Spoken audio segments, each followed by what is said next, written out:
We have the best guides in Vinewood. Get the inside scoop on all the hot spots.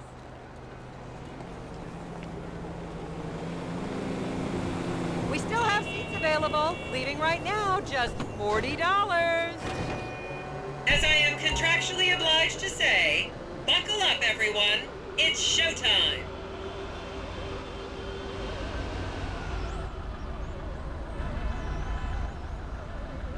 Hey! Where are we hanging out? Hey, what's up? Vinewood is often referred to as the anal bleaching capital of the world. On your right, you'll see the world-famous Gentry Manor Hotel, a legendary party hangout for actors and rock stars and people trying to have sex with actors and rock stars. Built in 1921, it's been the scene of some classic Vinewood scandals over the years. One of my personal favorites was Al DiNapoli's overdose in 2002 after a chimpanzee blasted an 8-ball up his rear door with a water pistol. Ha! Fantastic! They say that on any given day there are at least 2 dead party girls in the trash cans round back. Isn't that great?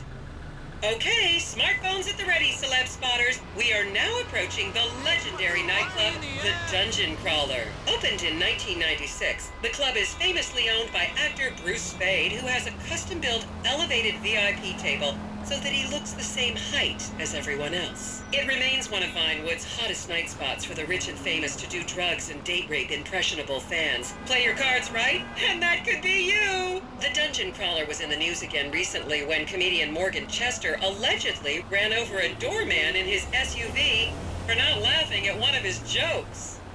Hello there.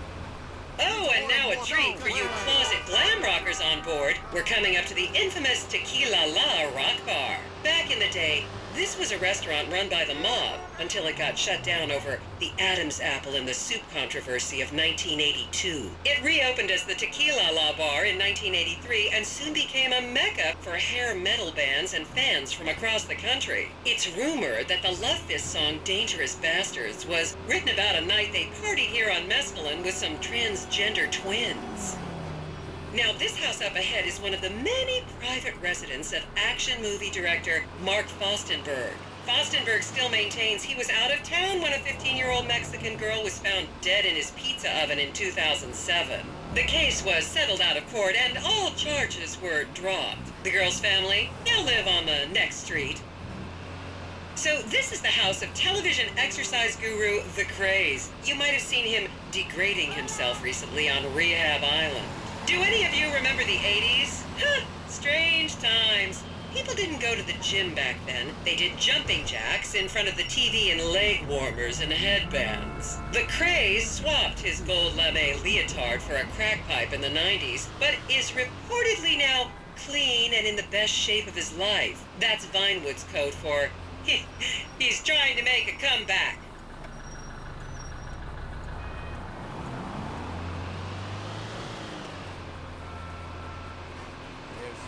Much to learn about.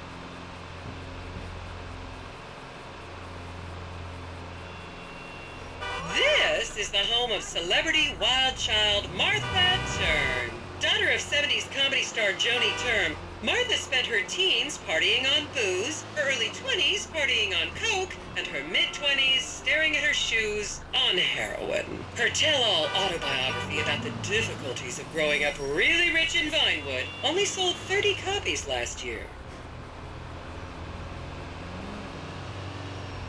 I'm DJing on Friday. You moron! Wow, yeah.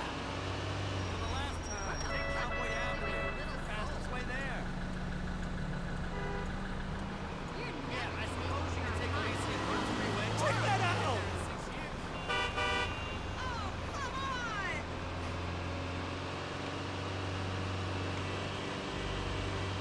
I should remind you this is a no-smoking bus. Unless, of course, it's medical marijuana, then you're all right. Just up ahead is another place to see and be seen in Rockford Hills, the Richmond Hotel. An iconic entertainment industry hangout, sleazy producer types have been promising to make young girl stars here for over 100 years now. Not gonna lie, I did some shameful things in that lobby bar in my youth, but I've put that period of my life behind me now.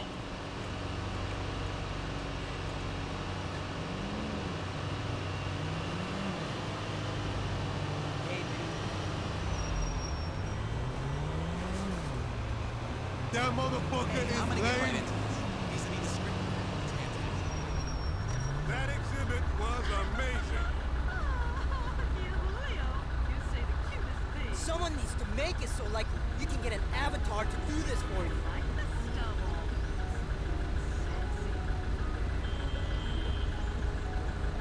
Did you know that?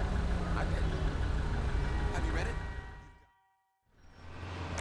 Here you can see the landmark Weasel Theater, which was opened here in Morningwood in 1930. Some of the biggest movies in history have premiered at this theater, including Blue Blood, Shoulder of Orion, and The Many Wives of Alfredo Smith. You might remember the controversial premiere of the gladiator comedy Lions and Donkeys in 1984, when star Chip Hampton walked up the red carpet with two slaves in chains. Every time.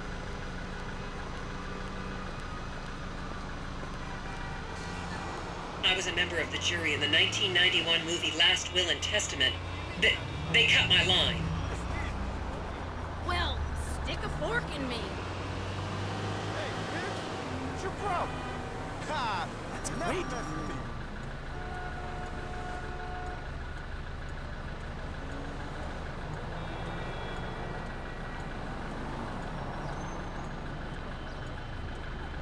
Wow!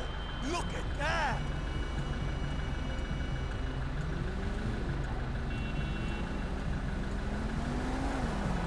That shit ain't even real, I bet.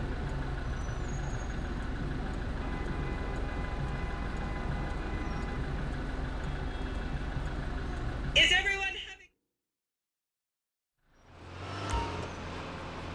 And now to our left, ladies and gentlemen, is the famous Richard's Majestic Studios. The product placement for classics like Nelson and Naples and Rum Runner, and the not-so-classics like Vinewood Zombie and Shoulder of Orion 2 was shoehorned into the final edits right behind those very gates. Everyone has a favorite Solomon Richards movie. An American Divorce really helped me through a difficult time when I was bankrupting my first husband. Oh, come on, don't people in the Midwest watch movies? You must have seen Defender of the Faith. No? Wow, tough crowd. Dad! Where are we hanging out?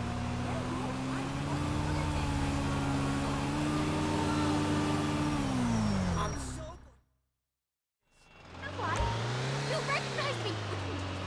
Okay, people, get those cameras out. This is Portola Drive. You won't get a better chance to spot a celebrity in its natural habitat. As you can see, the recession hasn't hit this part of town very hard. These are some of the most offensively high-end designer stores in the country. And now, some fun trivia for you. There have been a number of movies shot on Portola Drive, mostly awful ones about rich idiots, including the blockbuster 2005 romantic comedy Shoe Whore, that's credited with sending women's rights back 50 years. The store we're passing now is where British star Charlotte Crown was caught on film in the changing room, eating and purging the same burrito over and over again, just like a dog.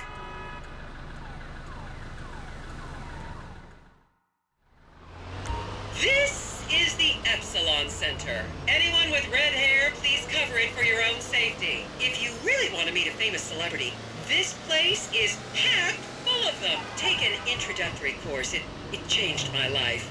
Kifla! Come on. Get the 99% on it.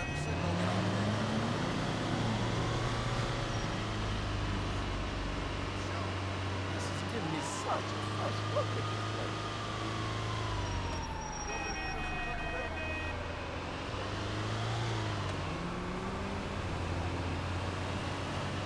Hey, girl.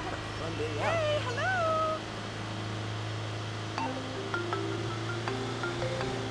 God damn. Love your car. Can't be. Count yourselves lucky, my prescription just got renewed this morning.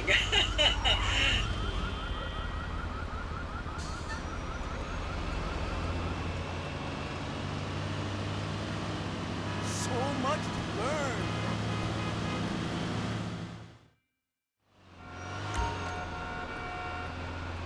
And here is City Hall. This is where the mayor's office is, if any of you care. You might recognize this building from the 20-minute final dogfight to save Earth in the movie Invasion Los Santos.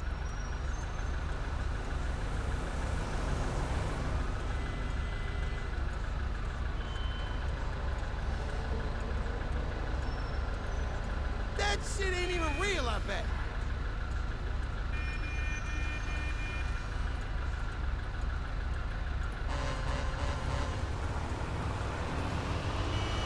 Soon there'll be 3D models for all this online, and we won't have to go out. Hey, you my dude, right? Just up ahead on the right is where Delancey Medua's septum fell out after a ketamine party. Can you help me feed my 57 cat? Hey, take a picture of that.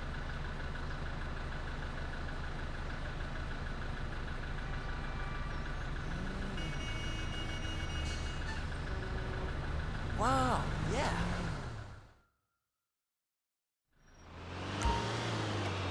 And here we have the beautiful Oriental Theater. Riots broke out on the theater's opening night in 1928 as desperate fans tried to get upskirt shots of the legendary silent movie star Miriam Turner, much like you're doing today, except with really heavy cameras. My daughter tells me it isn't politically correct to say Oriental anymore, but considering some of the other common terms for Asians in the 1920s, the name could have been a lot worse. There's a saying that to go to Los Santos and not see the Oriental Theater is like going to China and not visiting a burger shop. I've never really understood what that means, but... And here we are, back on the strip. As they say in Vinewood, that's a wrap, folks. I hope I managed to take your minds off the economic downturn for just a little while. I'd like to remind any Europeans that 1% is an insult, not a tip. Enjoy the rest of your vacation. Oh my God. What?